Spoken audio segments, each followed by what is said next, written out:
बिस्मिल्लाहिर्रहमानिर्रहीम। अस्सलामुअलैकुम मेरी यूट्यूब फैमिली, कैसे हो सब। दुआ है कि रब ताला तुहानू सब नू खैर खैरियत ना रखे, अपने हिफ्ज़ अमान च रखे और तुहाड़ियां तमाम जायज़ ख्वाहिशां पूरियां फरमाए।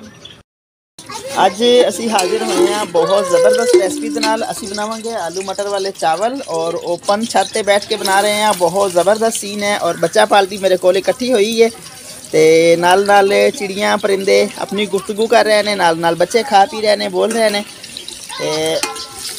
हुण असी ना आधा किलो चावल है, ये 1.5 पाव आलू जाएंगे और 1 पाव ये मटर जाएंगे क्योंकि आलूआं की मिकदार असी थोड़ी जी ज़्यादा रखनी है। तो तकरीबन 3 किस टाँके जो ना आयल असी ऐड किया, वो हल्का जहा गर्म हो गया।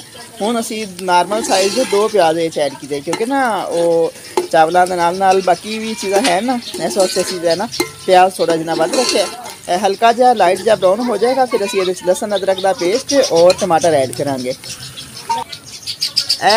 साडे बच्चे छत पे बैठ के खाना खा रहे हैं, इंजॉय कर रहे हैं खुली हवा नू। हुण प्याज हल्का ब्राउन हो गया, हुण असी ये टमाटर ऐड करांगे। बिस्मिल्लाहिर्रहमानिर्रहीम। और नाल ही असी लसन अदरक का पेस्ट जिहड़ा असी ग्राइंडर जार च पा के ऐड किया है, ये ऐड करता नाल। हुण असी ये हरियां मिर्चां लसन अदरक का मिक्स पेस्ट बनाया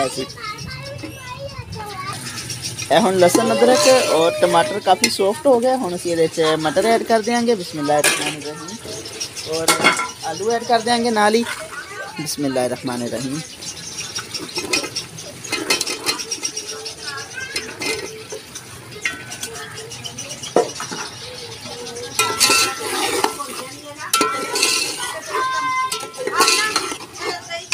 और नाल ही एक बिरयानी मसाले का साशा ये ऐड कर देंगे। जी सके जी सके जी जानो जी जी। आलू चिप्स आपने खानी है? ओके, बन जाती है। हुण आलू मटर और जोड़ा है ना असी बिरयानी मसाले का साशा ये ऐड किया, तो हाले असी ये पानी नहीं ऐड किया होया, खाली ऐसे मसाले के बनाई हो रही है क्योंकि सब्जी में जो सेक लगता है ना तो यह खुद पानी निकलता है, उस पानी के काफ़ी हद तक गल जाती है, फिर उत्ते माड़ा जिन्ना पानी जो ना सानू ऐड करना पैंदा है। हुण इस स्टेज पर ना असी ये दही ऐड कर देंगे। बिस्मिल्लाहिर्रहमानिर्रहीम। एक छोटी प्याली दही दी है जी ये ऐड होएगी, ये टेस्ट भी वध जाएगा और ये गल भी माशाल्लाह बहुत सोहनी जाएगी। आलू मटर जो ना ये बहुत सोहने गल जाएंगे, सानू पानी नहीं ऐड करना पेगा। जिस बर्तन के ना दही सी ना वो एक घुट पानी पा के ना ये ऐड किया है क्योंकि बर्तन साफ करना बहुत ज़रूरी है। तो हुण असी ये स्टेज पर नमक ऐड कर देंगे। चम्मच जी ना थोड़ी जी मासूम चाहिए, बहुत ही छोटी है, इस वास्ते असी 3 चम्मच ऐड करांगे। वैसे चावलों की मिकदार कम है, वैसे ज़्यादा ज़रूरत नहीं है।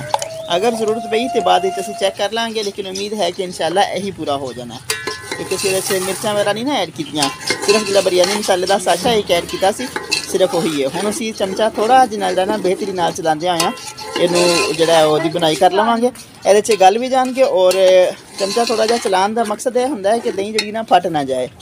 चलो जी, असी इस स्टेज पर थोड़ी जी ना दड़ा मेरे से ऐड करांगे, ज़रा खूबसूरत लगती है, दाने दाने हल्के हल्के फील होंगे ना, तो खूबसूरती बढ़ जाती है चीज़ की। हुण साडे मसाले की बुनाई बहुत सोहनी हो गई है। आधा किलो चावल ने तो 1.5 पाव आलू ने, तकरीबन पाव मटर ने, तो ये जो ना हुण असी 1 किलो पानी ऐड करांगे ताकि जो ना ये आलूआं नूं भी हल्का जो ना गलाने की जरूरत है, ज़्यादा तो नहीं है। ठीक है, तो नॉर्मली जो ना आलू कम अज़ कम हाफ होने चाहिए ने, लेकिन साडे बच्चों की डिमांड सी कि थोड़ा जिना ज़्यादा रखा जाए, इस वास्ते जो ना असी आलूआं की मिकदार थोड़ी ज़्यादा रखी है। हुण जो ना पानी बॉयल जो पाया सी, पानी उबल गया सही। हुण स्टेज पर असी चावल ऐड कर देंगे। बिस्मिल्लाहिर्रहमानिर्रहीम। इन्होंने हुण ओपन रख के पकावांगे क्योंकि गैस थोड़ा थोड़ा मसला कर रही है हुण, तो जो ना वैसे भी ओपन रख के पकाने चावल जो ना ज़्यादा बेहतर रहते हैं। तो हुण तो फिर जो गैस हल्की हो गई हो तो फिर मज़ीद जो ना वो ओपन ही रखना चाहिए क्योंकि ढक्कन के नाल फिर वो जो ना स्टीम टाइप माहौल बन जाता है। हुण चावल ऐड किए हुए तकरीबन 3 तो 4 मिनट हो गए हैं, तो पानी खुश्क होना शुरू हो गया है, चावल फुल आए हैं काफ़ी हद तक। चमचा बिल्कुल इंज करके आस्ता आस्ता चलाना है, तेज़ चमचा बिल्कुल नहीं चलाना वरना चावल जो है ना टुटना शुरू हो जाता है। बिस्मिल्लाहिर्रहमानिर्रहीम। तो हम थोड़ा जिना वेट करांगे, मज़ीद पानी खुश्क हो जाएगा, उधर तक चावल भी तकरीबन 1 कनी जिना रह जाएगा, फिर असीं दम ते लगा देंगे। ए पानी हम जो ना खुश्क हो गया, 1 कनी चावल रह गए, हम असीं बिस्मिल्लाहिर्रहमानिर्रहीम कलर ऐड करांगे। घोल के भी किया जा सकता है, लेकिन यह भी इंज भी जो ना बहुत ईजी तरीका है, मतलब है कि बड़ा खूबसूरत कलर आता है भी। तो हल्का हल्का ऐड हो गया, तो हुण असीं इहदे च धनिया ऐड करांगे बिस्मिल्लाहिर्रहमानिर्रहीम। तो हुण असीं इहनूं दम ते दे देंगे बिस्मिल्लाहिर्रहमानिर्रहीम। रुमाल रख दिता ऊपर और उत्ते कवर करके ढक्कन अच्छी तरीके दे नाल, ते इनू रखांगे तवे के ऊपर और तवा हल्का जहा गर्म हो जाएगा तो इसी फ्लेम दम वाली कर देंगे। हुण मिलते हैं अगले 5 मिनट बाद। बिस्मिल्लाहिर्रहमानिर्रहीम हुण 5 मिनट हो गया दम दिते हुए, तो देखिए कितनी ज़बरदस्त लुक है जी। असीं फ्लेम बंद करता है, थोड़ा जिन्ना असीं इनू रेस्ट देंगे, तो फिर असीं जिहड़ा ना साइड दी चेंज करके डिश आउट करते हैं, तो यदी फाइनल लुक तुहानूं दिखाते हैं। बिस्मिल्लाहिर्रहमानिर्रहीम सुभान अल्लाह, इतनी ज़बरदस्त खुशबू और टेस्ट माशाल्लाह होएगा ही होएगा। बिस्मिल्लाहिर्रहमानिर्रहीम साडे चावल बहुत सोहने आलू मटर वाला पुलाव रेडी हो गया। देखो शक्ल कितनी प्यारी है, एंड दाना दाना बहुत खूबसूरत। बिस्मिल्लाहिर्रहमानिर्रहीम बिरयानी नूं पीछे कर देने वाला पुलाव। बिस्मिल्लाहिर्रहमानिर्रहीम लो जी, ए साडे पुलाव दी फाइनल लुक है।